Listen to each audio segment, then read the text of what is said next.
I couldn't believe what I was watching. My chest tightened as I stared at my phone screen where my mother sat at our family dining table, wine glass in hand, completely unaware she was being broadcast to the internet. "Oh please," my mom scoffed, rolling her eyes dramatically. "My daughter thinks selling houses makes her successful. She couldn't hack it in nursing school, and now she's just wandering through life like a desperate failure." My cousin, Yana, had texted me an hour ago, "You need to see this."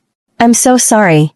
She'd attached a link to her latest live stream, part of her ongoing attempt to become a social media influencer. I'd been out of town at a real estate conference in Providence when the family gathered for Sunday dinner, and I was just settling into my hotel room when the message came through. "My name is Ann Miller. I'm 32 years old, and for the past 5 years, I've been quietly paying my mother's medical bills after her rheumatoid arthritis diagnosis. I'd been driving her to appointments, handling her insurance paperwork, and covering her medication costs, all while working 60-hour weeks to maintain my real estate business in Boston. No one at that dinner table knew that I'd emptied my savings account last year when her insurance denied coverage for a specialized treatment. It's such a shame," my mother continued on the video, seeming to relish the attention from my aunts and uncles. "All these grand dreams about becoming a nurse, and now she just sells houses to people who actually succeeded in life." She laughed, and to my horror, I could hear my uncle and aunt chuckling along with her. Yana's camera caught everything. I could see she was filming from her lap, probably trying to be discreet while documenting everyday family life for her social media followers. My mother had no idea she was being recorded, which made her words all the more devastating. "Remember when she dropped out of nursing school?" My mother turned to my aunt. "She came home, crying about how hard the exams were, pathetic. And now she acts like selling a house every few months makes her successful." The truth was that I'd put my nursing education on hold specifically to help her when she got sick. I was making decent money in real estate, but every extra penny went to her medical care instead of back to school. "And just doesn't have what it takes," my mother sighed dramatically, reaching for her wine glass, the same wine I'd purchased for family dinners. "Some people just aren't cut out for real achievement." The live stream continued for another excruciating minute before Yana finally turned the camera away. I sat frozen in my hotel room, tears streaming down my face as the bitter reality sank in. For years, I'd told myself that my mother's occasional harsh comments were just her pain talking, or her old-school approach to motivation. But this wasn't a momentary relapse, this was who she truly was, and now there was undeniable proof. My phone buzzed again, another text from Yana. "I'm so sorry you had to see that. I didn't realize what she was saying until it was too late. Do you want me to take the video down?" I stared at the message for a long moment. "No," I typed back. "Leave it up. I need to show you something tomorrow when I get back." The drive back from Providence the next morning was a blur. I barely remembered checking out of the hotel or the 2-hour journey home. My mind kept replaying my mother's words, her laughter as she mocked the career I'd built to support her. 5 years ago, my life had been on a completely different path. I was 27, halfway through nursing school, and thriving. I'd always wanted to be a nurse, to help people, to make a difference. Then came the call that changed everything. Mom had collapsed at work and been rushed to the hospital. The diagnosis, aggressive rheumatoid arthritis that would require ongoing treatment and care. "It's not fair," she'd cried from her hospital bed. "How am I supposed to afford all this? The insurance barely covers anything." I'd held her hand and promised I'd help. "We'll figure it out together, Mom." My father had passed away when I was in high school, leaving Mom and me to rely on each other. Despite her criticisms and occasional harsh words, I believed we had a bond that mattered. She'd sacrificed for me growing up, working extra shifts, making sure I had opportunities, and now it was my turn to step up.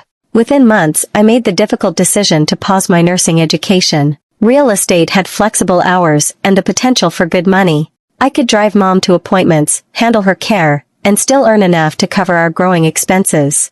It was supposed to be temporary, just until she stabilized, just until I could save enough to return to school, but temporary turned into years. Mom's condition had improved with the treatments, but she still needed expensive medications, regular specialist visits, and physical therapy. I'd become the sole manager of her healthcare, spending hours arguing with insurance companies and researching treatment options. "You've become so responsible," she would occasionally say, and in rare moments of appreciation, those words had sustained me through countless sleepless nights and stressful work weeks. I pulled into my driveway and sat in silence. I hadn't told Mom I was coming back today. She thought I was still in Providence, networking with other realtors at the conference, an opportunity I'd cut short after seeing the video. My phone buzzed, a text from Yana. "I'm at the coffee shop on Maple. Can meet whenever you're ready." I took a deep breath and tried to organize my thoughts. Opening my laptop bag, I pulled out a folder labeled Mom, Medical. Inside was a meticulously documented record of every payment I'd made over the last 5 years, every insurance premium, every medication copay, every specialist visit, all cataloged with receipts and bank statements. I'd been keeping these records for tax purposes, never imagining they would serve as evidence of betrayal. I gathered the folder, took one more steadying breath, and texted Yana back, "Be there in 15 minutes." The coffee shop was busy, but I spotted Yana immediately. At 16, she stood out with her vibrant blue hair and oversized headphones. When she saw me, her face crumpled with guilt.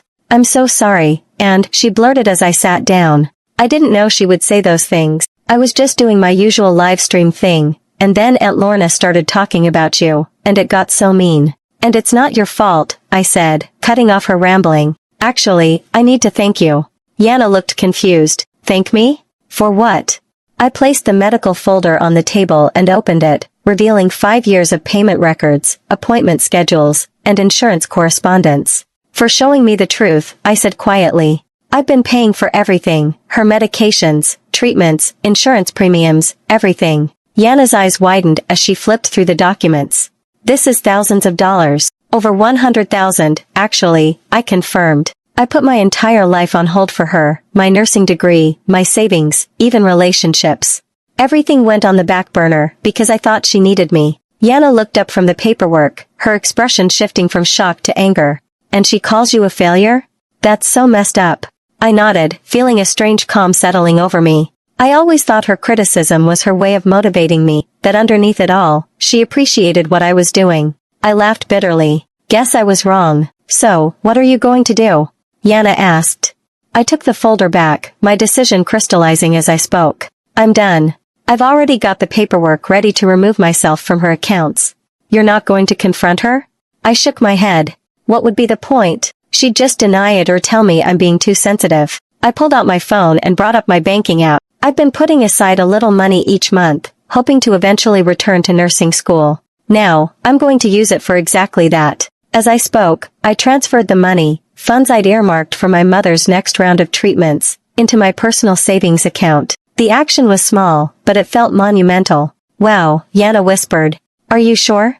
"I've never been more sure of anything," I replied, surprising myself with how steady my voice sounded. "I've spent 5 years being her safety net while she dismisses everything I do. That ends today." I showed Yana the acceptance letter I'd received months ago from the nursing program, the one I'd nearly deferred again because of Mom's planned treatments.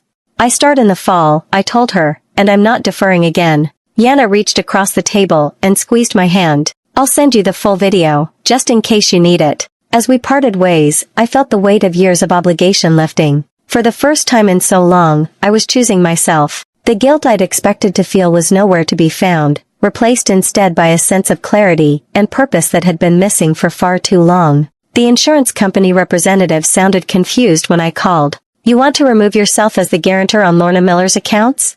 May I ask why?" "Personal reasons," I replied, my voice remarkably steady.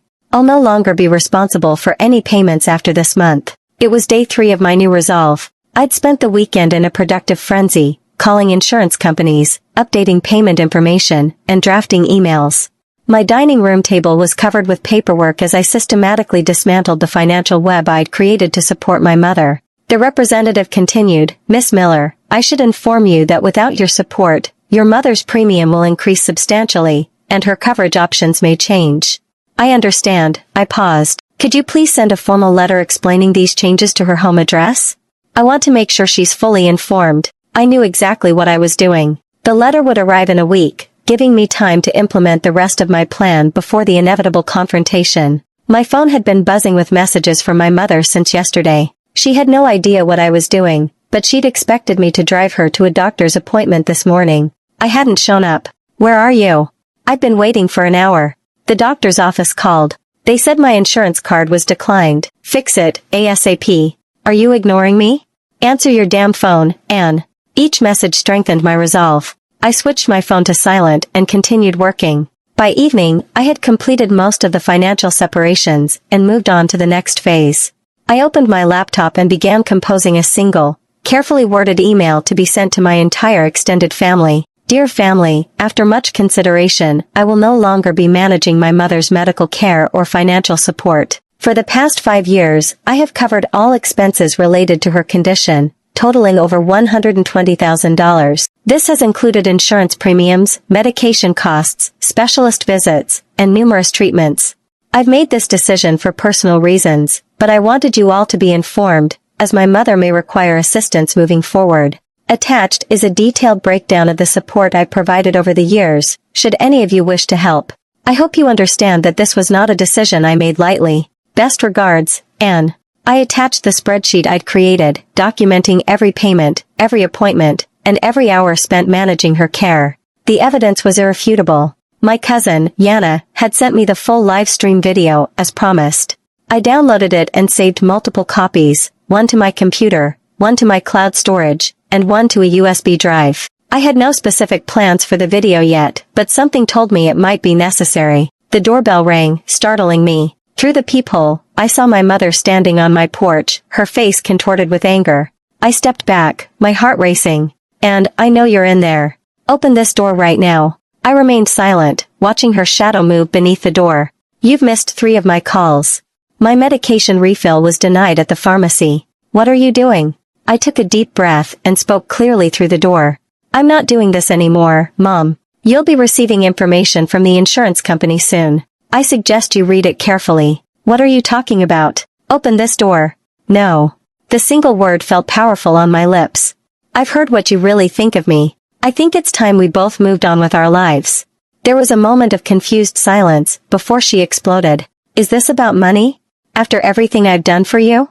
I almost laughed at the irony. Goodbye, Mom. Please don't come back. As her protests grew louder, I walked away from the door, returning to my laptop to finish what I'd started. With each step, I felt lighter, as if I was finally shedding a burden I'd carried for far too long. The fallout came swiftly. Within hours of sending my email, my phone exploded with notifications. Aunt Carol was shocked and appalled by my abandonment.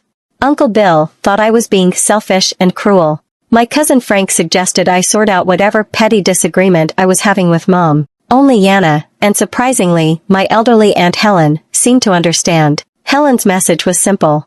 It takes courage to stand up for yourself, dear. Call me if you need anything. I blocked my mother's number first, then one by one, I muted the relatives who couldn't bother to ask for my side of the story. The silence that followed was strangely peaceful. 3 days later, I sat in the admissions office at Boston City Nursing School, finalizing my re-enrollment for the fall semester. You've been away from the program for quite some time, Miss Miller, the advisor said, reviewing my file. But your previous academic record is strong. You'll need to take a placement exam to determine if any refresher courses are necessary. I understand, I replied, feeling a surge of excitement. I've already started reviewing my old textbooks. As I walked across campus afterward, I felt a sense of belonging that had been missing for years. This was where I was meant to be, pursuing my own dreams instead of living in service to someone else's needs. My real estate business would need adjusting to accommodate my class schedule, but I had already started planning. I'd focus on fewer clients, concentrate on higher value property, and hire a part-time assistant for administrative tasks. The income would be reduced, but without my mother's expenses, I could manage. When I returned home, a formal-looking envelope awaited me in the mail. Inside was a letter from the insurance company, addressed to my mother, mistakenly sent to my address. It detailed the changes to her coverage and the significant increase in premiums now that I was no longer the guarantor. I should have felt guilty. Instead, I felt vindicated. My phone rang. Yana? Have you seen what's happening in the family group chat? She asked without preamble. I left all those chats, I admitted. What's going on? Your mom is telling everyone you've had some kind of mental breakdown. She's saying you've been under stress from your failing business, and that's why you're acting out. I could hear the air quotes in Yana's voice. She's completely twisting everything around. I sighed, unsurprised. Classic deflection. That's not all, Yana continued. She didn't realize I was still in the chat, and she's convinced Aunt Carol to let her move in temporarily, until she sorts out her medical situation. Of course she has, I said, shaking my head. Mom's always been good at finding someone to rescue her. After hanging up, I opened my laptop and found myself staring at the video file Yana had sent, the live stream that had changed everything. I hadn't watched it since that first devastating viewing in my hotel room. My finger hovered over the play button. There was power in this recording, power to show everyone exactly who my mother was behind closed doors, to vindicate myself in the face of her lies. But did I need that vindication? The family members willing to believe her narrative without even asking me for my side of the story, were they really worth convincing? I closed the laptop without playing the video. I had the evidence if I needed it, but right now, I had more important things to focus on. My nursing application was complete, I'd scheduled my placement exam, and for the first time in years, I was planning for my future, not managing someone else's crisis. The insurance letter sat on my counter, a reminder of the changes I'd set in motion. After a moment's consideration, I addressed a new envelope to my mother's actual residence, placed the letter inside, and added a short note. This was sent to my address by mistake. I suggest you read it carefully. No signature, no emotion, just facts. As I slipped the envelope into the mailbox, I felt another piece of my burden lift away. The consequences of her actions were now hers to bear, not mine. 2 weeks passed in relative calm. I threw myself into preparations for nursing school, studying during every spare moment, between real estate showings and client meetings. The placement exam was scheduled for Friday, and I felt a growing confidence with each practice test. Then came the ambush. I was just finishing a showing of a 3-bedroom colonial in Brookline when I spotted them in my rearview mirror, my mother and Aunt Carol, waiting beside my mother's car in the parking lot. My first instinct was to drive away, but they had clearly seen me. Running would only postpone the inevitable. I took a deep breath and stepped out of my car. "Sybil," my mother said, her voice sickly sweet. "We need to talk." Up close, I could see the strain on her face. Her hair was unstyled, and she leaned heavily on her cane, a prop she typically only used when she wanted to emphasize her condition. "I have nothing to say," I replied, keys clutched tightly in my hand. Aunt Carol stepped forward. "Your mother is struggling, Anne. Her medication costs have tripled, and she can't get appointments with her specialists anymore. Is that what you wanted?" "What I wanted," I said carefully, "was to be treated with basic respect and appreciation. What I wanted was recognition for 5 years of sacrifice. What I wanted was a mother who didn't call me a desperate failure behind my back." My mother's face paled. "What are you talking about?" "I saw the video, Mom. Yana's live stream from the family dinner." I met her gaze steadily. "I heard everything you said about me." A flash of recognition crossed her face, quickly replaced by defensive anger. "You're twisting things out of context. I was just venting a little frustration." "Everyone does that." Aunt Carol looked confused. "What video, Lorna? What is she talking about?" I almost laughed at the irony. My mother hadn't even told her closest allies about the live stream, probably hoping I would never discover it. "Show her the video, if you want," I said to my mother, "or don't. It doesn't change anything. I've made my decision." My mother switched tactics, her voice breaking. "I'm your mother, Anne. After everything I've done for you, how can you abandon me when I need you most?" Something snapped inside me. 5 years of suppressed resentment boiled to the surface. "Everything you've done for me?" I echoed incredulously. "Let me tell you what I've done for you. I put my entire life on hold. I spent over $100,000 on your care. I drove you to every appointment, managed every prescription, fought with insurance companies on your behalf, and in return, you called me pathetic, you mocked my career, the career I built specifically to support you." My hands were shaking, but my voice remained steady. "I sent proof to everyone in the family, every payment, every appointment, every sacrifice.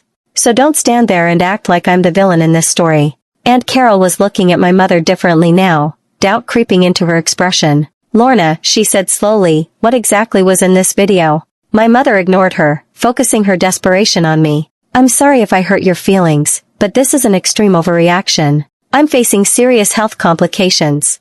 "I'm aware," I replied calmly, "and I've provided you with 5 years of continuous support. Now it's someone else's turn." I turned to Aunt Carol. "She's living with you now, right?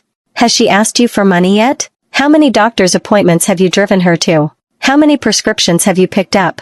Aunt Carol's silence was answer enough. "That's what I thought," I said, turning back to my car. "I wish you both well, but I won't be manipulated anymore." "This isn't over," my mother called after me. "You can't just walk away from family." I paused with my hand on the car door. "You're right about one thing, Mom. Family doesn't walk away from family, but family also doesn't tear each other down or take advantage of each other. So maybe ask yourself who really walked away first. As I drove off, I glanced in my rearview mirror. My mother was gesturing wildly, clearly berating Aunt Carol for something. Some things never change, I thought. But I had changed, and as I headed home to continue studying for my nursing exam, I realized I didn't feel guilty anymore. For the first time in years, I felt free. 3 months passed in a blur of activity. I aced my nursing placement exam, enrolled in the accelerated program for students returning to education, and reorganized my real estate business to accommodate my new schedule. I hired Kylie, a bright college student, as my part-time assistant to handle paperwork and coordinate showings when I was in class. The transition wasn't seamless. There were late nights, scheduling conflicts, and the occasional bout of self-doubt, but each small victory reaffirmed that I'd made the right choice. The weight I'd been carrying for years had lifted, and I approached each day with renewed energy and purpose.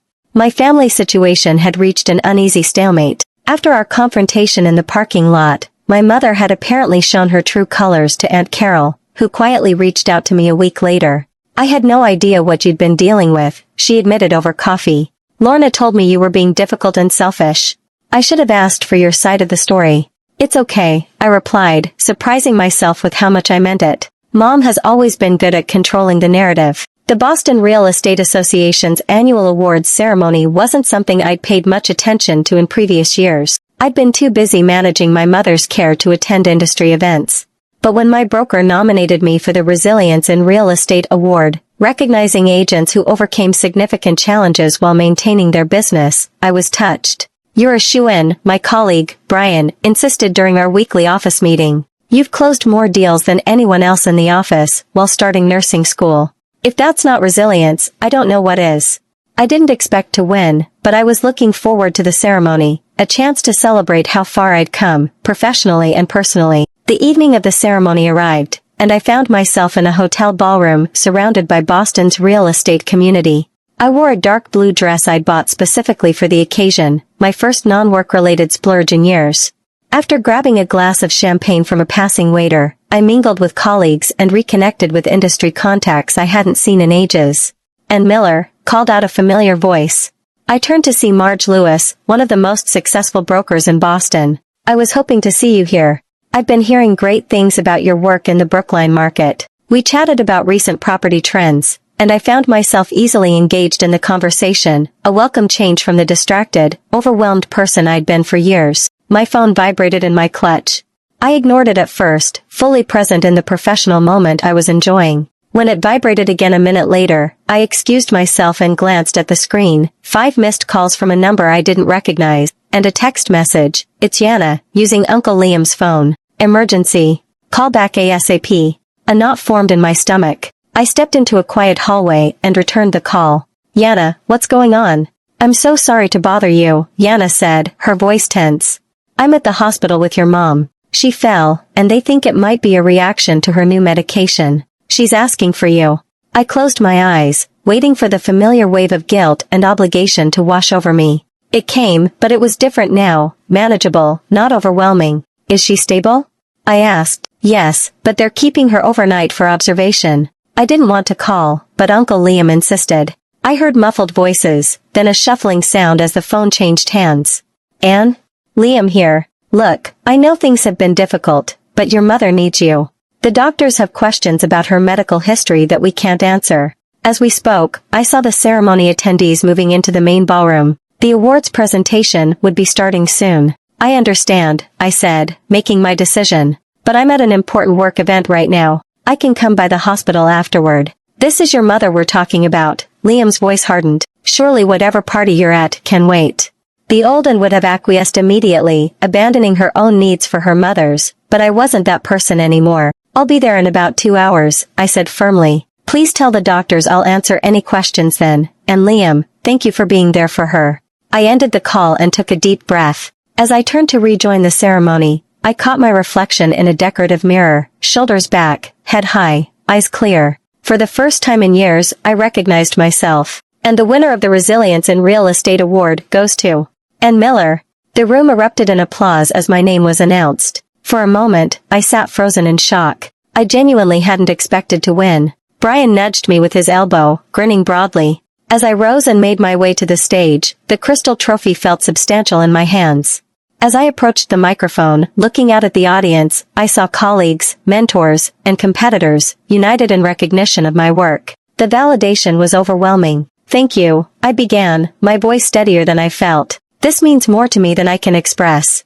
The past few years have been challenging, balancing a demanding career with personal obligations. There were many days when I wasn't sure I could keep going." I paused, thinking of the countless nights I'd spent researching treatment options for my mother, the early mornings rushing to prepare for showings after sleepless nights of worry. But real estate isn't just about selling homes, it's about resilience, adapting to changing markets, overcoming obstacles, and finding solutions when it seems impossible. Those same skills helped me navigate my personal challenges, and eventually find my way back to my original passion, nursing. The crowd murmured with interest at this revelation. I'm now pursuing my nursing degree while continuing to serve my real estate clients, and I couldn't be happier. So this award isn't just for professional resilience, it's a reminder that we can reinvent ourselves at any point in our lives. Thank you for this honor. The applause followed me back to my seat, where Brian and our other colleagues congratulated me with enthusiastic handshakes and hugs. As the ceremony wrapped up, several people approached to ask about my nursing studies, genuinely interested in my unconventional career path. By the time I checked my phone again, it was nearly 9 o'clock. I had 3 more missed calls from Uncle Liam and a text from Yana, "She's stable. Take your time." I gathered my things, said my goodbyes, and headed for my car, the trophy carefully wrapped in my tote bag. The hospital was a 20-minute drive across town, and I used the time to mentally prepare for the inevitable confrontation. When I arrived at the hospital room, I found my mother sitting up in bed, looking remarkably alert for someone who had supposedly experienced a serious medical emergency. Uncle Liam sat in a visitor's chair beside her, while Yana stood awkwardly near the window. Finally, my mother said as I entered, her tone acidic. "Nice of you to fit us into your busy schedule." I set my tote bag down, the corner of the trophy box visible. "Hello, Mom. I came as soon as my event was over. How are you feeling?" "How do you think I'm feeling?" I collapsed. "I could have died, and you were too busy partying to care." Uncle Liam cleared his throat, clearly uncomfortable. "The doctor said it was likely a reaction to the new medication. They've adjusted the dosage, and she should be fine to go home tomorrow." I nodded, keeping my expression neutral. "That's good news. I'm glad it wasn't more serious." My mother's face contorted with frustration at my calm demeanor. "This wouldn't have happened if you hadn't abandoned me. My new insurance is useless. I can't afford half my medications, and these new doctors don't understand my condition like my specialists did." "I'm sorry to hear that," I said sincerely. "It must be difficult adjusting to new healthcare providers." My measured response seemed to infuriate her further. "Is that all you have to say, after what you put me through?" I glanced at Yana, whose expression reflected a mix of embarrassment and sympathy. She gave me a subtle nod of encouragement. "Mom," I said quietly, "I supported you for 5 years. I put my life on hold to make sure you had the best possible care. I did everything I could for you, and in return, you called me a desperate failure, you mocked the career that paid for your treatments, you laughed at my dreams." Uncle Liam frowned. "What are you talking about, Anne?" Yana stepped forward. "The video, Uncle Liam, the live stream I accidentally recorded at dinner a few months ago. Mom didn't tell you about that?" My mother's face paled. "That's completely irrelevant, and is twisting things out of context to justify her selfish behavior." I reached into my tote bag and pulled out the trophy, setting it on the bedside table. The crystal caught the light, the engraving clearly visible, "Resilience in Real Estate," and Miller. "I won an award tonight," I explained to Uncle Liam, "for maintaining a successful business despite significant challenges." Those challenges included supporting Mom financially and medically for 5 years, while she belittled my achievements behind my back. Understanding dawned on Uncle Liam's face as he looked from the trophy to my mother's defensive expression. "I didn't come here to argue," I continued. "I came because you needed medical information, and I wanted to make sure you were okay.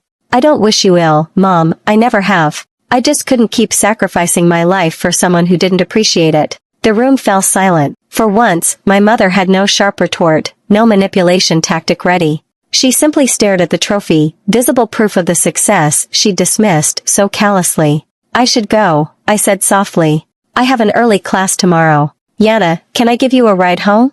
As we left the room, I heard Uncle Liam speaking to my mother in a hushed, questioning tone. The conversation I'd been avoiding for months was finally happening, but this time I wouldn't be the one fighting to be heard. 3 months later, I stood in my crisp white uniform, hand steady as I administered N4 to my patient. My nursing instructor nodded approvingly as she observed my technique. "Excellent work, Miller. Your clinical skills are advancing quickly." I smiled as I secured the line. "Thank you.